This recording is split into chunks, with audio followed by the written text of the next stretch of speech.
warwaadigan kashkashlayna kelmadaad mar tiraahdo mid kaabir ahayd kulna aan oranayni ma kaftankii kalamaana kulmiyad ku barbaartay qofba meesha karaysa waa inuu ka hadlaayo taada haygu kabix aga eega maanaga isku maana maxaad kayga ku diidi no dadkan la isku kabaayo midba koonaha jooga adeer isku keenay kuroodanan kolkooda way kurbadii ahayd sheegado boowe kolkan geela u heesno aad dameera kaxayn hadduu kaagu shaariya ma kayga niqatala dadku waa kalamaan kulmiyana midaysay maxaa tiiriya may erti midi midaysay maahino kalamaanay weydi salaam waxaa kaloon salaama akhyaarta daawadayaasha dhegaystayaasha akhristayaasha hawada nagala xiriira arooy daawadayaasha keenan say kugu xiiseen yaa anaa ka xiisa badan dhegayso war shalay leeyna salaantay geeka soorle jarte salaanjileedii injaqay ma koowalneuna war abdullah dhegaystayaashu mucaarad iyo muxaafid bay isugu jiraan ma la socotaa aryaa mucaarad iyo muxaafid waa saaxiibadeeyo waa wada salaama berigana waa gabyi rabaa dhegaysadha hoyaalayay hoyaalayay hoyaalayay hoye dhug weesa ku gala faruhu way ku dhididaan intaasaan ku soo koobaya yaanan si badinaan abdullah how iyo qaan isku darsan meesida mid ku akaw war waxa la yiri ilaahay ni sareeyo makhluuqaadka sameeyay sanca ay ku farxaan dadka wuu saqiraaye sawaariiqda dhacaysiya internetka la soo hiyo aaladan soconayso dhulka hoose salkiisa wax ka soo sawiraysa xageen noo sidata qaraxyada miyaad ka hadle warsaaqad media ayaa laga wada xasuusta waana mas'uulka war waa ila darantiina agaasimaha social media Soomaalidu waa aniga dawladana ay magacawday war waa yahay meeqa comment ay dhibatay war in kasto agaasimida ay hadana waxaan ka xumaayeen cambaaraynaya madaxda sare ee dalku wali alla like nama siino comment nama siino share ma baxshaan taas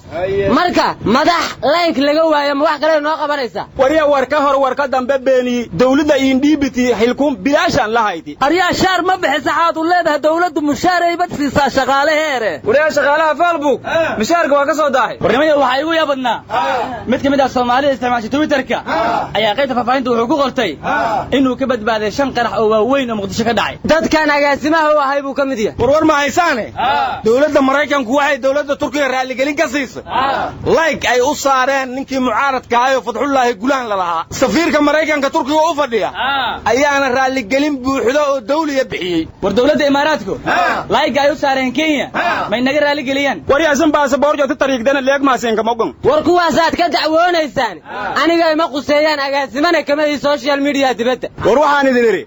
sida gabay careys uu tirsho cali ku luuqeeyay oo Cabdi Mahad gadaal uga kabay ereyo deelqaaf ah hadba xaajo tuurlaan arkaa sheeka qaab darane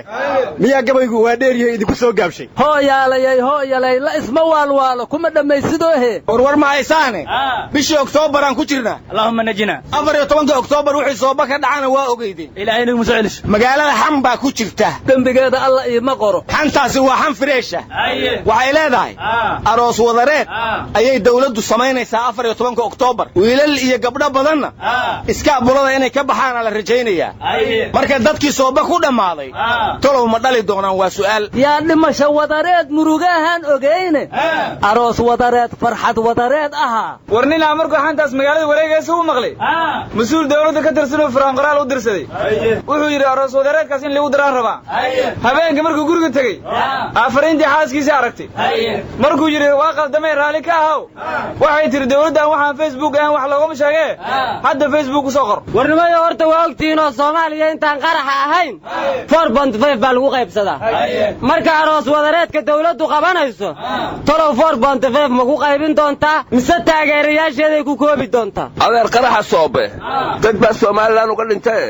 aroos wadareedkan ay sheegaysaan ma lagu daray ma markaad arooska maqasheen bay ku dhinteen warnimada waxanta magaalada wareegaysa su'aal baa laga keenay aakhirana nabay jawaabay rabtaa waxaana la yiri hadii la sameeyo aroos wadareed oo aan la sameeynin biil wadareed waxa dhici doona furin wadareed kaasa sababi doona garoob wadareed iyo garoobsho wadareed war hadii guur wadareed la soobiyo oo shaga wadareed la soobina baaha wadareeda kuwaasa baaha wadareed reejena furin wadareed dhiye war biilka iyo furiinkaas anaa ka tashan doone ilma adeerayaal aniga aroos wadareedka una leega qayb galiyo warnimayna dhageysanaa gabyayne horta gabayga la iskama tirsho waa la badiyaa aniguna inaan heeso waa layga sugayaa nimo caashiq soo riixayo daalan baan ahay ciroonkaday la moodiyay adaan ku warramayaa quruxdaada ruuxii arka waa dibirayaa jacaylna wuuba ku qaadayaa doqon sideedii aniguna hurdiya jiifa waan kaaga soo kacay sidii inaad tirmuuskayga tahay guriga ii yaalay ayuunbaa ku dhowrdhowrayaa maalin iyo leyle intaan kuu rafaadaa ka badan 10 kun oo wiige ragna wuxuu ku kala fiican yahay lacagta weeyaane hantidaydu waa sida balkiyo ciidda oo kale dabaq iyo bar baan leeyahay dhowr sandaqadoode baabuurna waa leeyahay waada garanayni toddobaadba ka doontid baan kugu wadayaa gabadhii nasiib xumaysa waa iga carootaay nahoy soo raaci leentaa jir baan ahayaa wariya dabayow beesalaangan lisguuriyo adana bees aan hayaa anta galata warnaga aamus adiga iyo tarmuuskaaga baaroos wadareedka la ka qayb gelinayay war ma haysiine dawladda Soomaaliya Kenya dacwayso mar kale ma dacwadii badda mar kale la geeyay war arrintii badda waa iskala tagtay hawada u gudubtay diyaaradii Kenya ka soo tagtay Kismaayo timid Kenya waxa lagu dacweeyay hay'adda ICAO la yiraahdo waxaana la yiraahdaa hawada Soomaaliya ku xadgudub hadda Kenya marka dacwada loo guuleysanayo malaynaya alla ilaahay Kenya badda inagu haysatay waa u maleeyahay inay hawada haddana nagu qabsan doonto hadda nimayo waxa la yiri wax kasto bataay waa macna beelaane dacwadeenan tirada badan leh ama tii badda naga macna tirta ha runtaw dherigii farnya badii mayl aray fuud gareereye war anigu dacwada badan waalidku waxay dhahan buuxle war naga tag dawladdan buuxle maahana waa nabad iyo nolol war nimayo burburkii dalkeena kadib bangigii u horeeyo caalamiyo aan yeelanay premier bangi weeye war intaana burburimo bangi caalamiyo maana lahayn war nimayo waxaan la yaabay kaarkiisaan haystaa dal iyo dabad meesha tagtana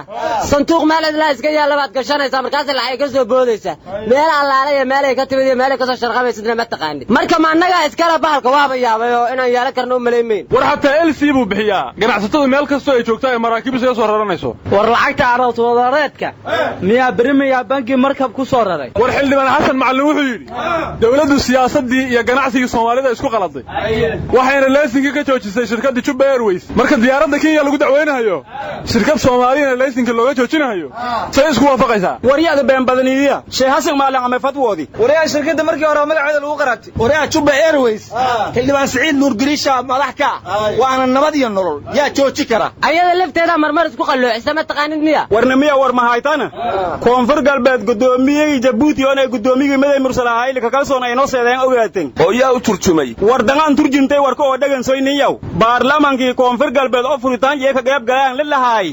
hangmay bahay deertay oo faleesha inoo la shal dirayba geekina ma baha roogsinaba gabalkaba ariyamaday isaaqo wax iska daalay xabadna kala ma ogida baarlamaanka Soomaaliya foogta la fura waayo warku war waxaad ogtiin ma lehe baarlamaanka Hirshabelle mana la furo man la xira war baarlamaan galmudug iskuma imaan xala waxaan ku riyooday madaxweyne xaafoo la weydiiyay galmudug adaa madaxdeedii u dambeeyay caradiina nabad iyo nolol baa la wareegtay ka waran niman wax lagu aamini kara ma yihiin markaasuu wuxuu yiri hadda ka hor baa niman safar oo wada ku socdaay oomeen markaasay meel balliyo ay biyo ku ogaan jireen isiraadeen biyo u doonta wadadii markay ka leexdeen baa waxa ka hor yimid nin asaguna balliga ka yimid markaasuu ku yiri xagaad u socotaan balligaan u soconnaa ay yiraahdeen biyo ka doonanayna wuxuu ku yiri aniga hadda ka soo waayo biyo kuma jiraan waxay yiraahdeen waa ku soo quusanaynaa annagu asna wuxuu yiri waa kula soo quusanayaa balna baxsh marka wuxuu yiri xaafna nabad iyo nolol galmudug waa kula quusanaya hore waxa loo yiri how inoosan howshihayniinow iska hurdaayo waa huba inoosan howshihayniinow iska hurdaayo waa huba war ku simiye madaxweynaha galmudug wasiir qarafaan Janaafo iska joogaa la yiri galmudug iyo buuqadan waa ka nast war aniga ii dhageysta Abdullah Baadu gabyay anna waa heesa maanta wijiyaal isnacbaada waxna aan isuquurin Soomaaliya ku wareerto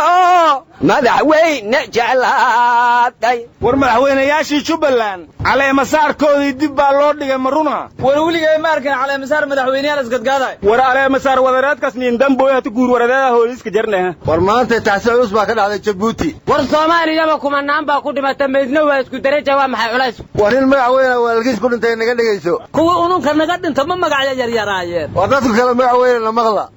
بس مدحوينه اسماعيل عمر قيله الله ونحرست آمين وربني وانا وركن لقى سوق walaalkiisa dhintay Saad Umar Geelle war Saad Saciid ba hortiis dhintay lama taxsiyeene Saad ba Saad ka fiican war Cabdiqani Cabdullaahi abtigiis bashaal u dhintay Allah u naxariista waana waa taxsiyeynayna war haddii Cabdiqani oo Kenyaati loo taxsiyey maxaad hiil walaal mar u gilinaysaan war haddoo balad joogo dadku waa isbartaa burhaan soo afar maahin war Abi Ahmed orama weeye been ha ka sheegniyo war yaa anfarta Soomaali galbeed leynaysa warkeeda igada war yaa koonfur galbeed aad farantay u gortay nahuuska kanow goor bahir shabeelaad soo agroogsa karta isugu kaana keen galmudug he oo adeer dam Soomaaliland ba soo dhawaan kartaan awowga la gubmo Jubaland baa soo dhawaan kartaa waaye oowe Puntland waa hooyadii federaalka cidii ku caasisana iyada ay ayadaysa war yaa lafta garan urudkii nabad in nololu hadday hooyo tahay aabihiya jooga ma Umar Finishad agtiisa imaa kartaa arjiya hadda masaasay Soomaaliya wax loo yaro ku weyso maamul goboleed baad noqotay adinkoo dhan war yaa nabad iyo nolol ka wakiila dalka calankeenu baahanaa war waa wajiyaal isna war artan oo kala kaayaniyo naga taga dambigiina Allah dhaafay war yaa dawladnimada ka wakiila haddii aad ku cusub tahay fadlan channelkan subscribe saar calaamadda gambaleelkana furo si ay ku soo gaaraan fiidiyoyada ama muuqaalada kale ee aanu duubnay ama aan hadda rabno in aan duubno share dhe oo sii faafiyo lana wadaag saaxiibada haddii aad faalo qabtana commentiga hoose noogu soo gudbi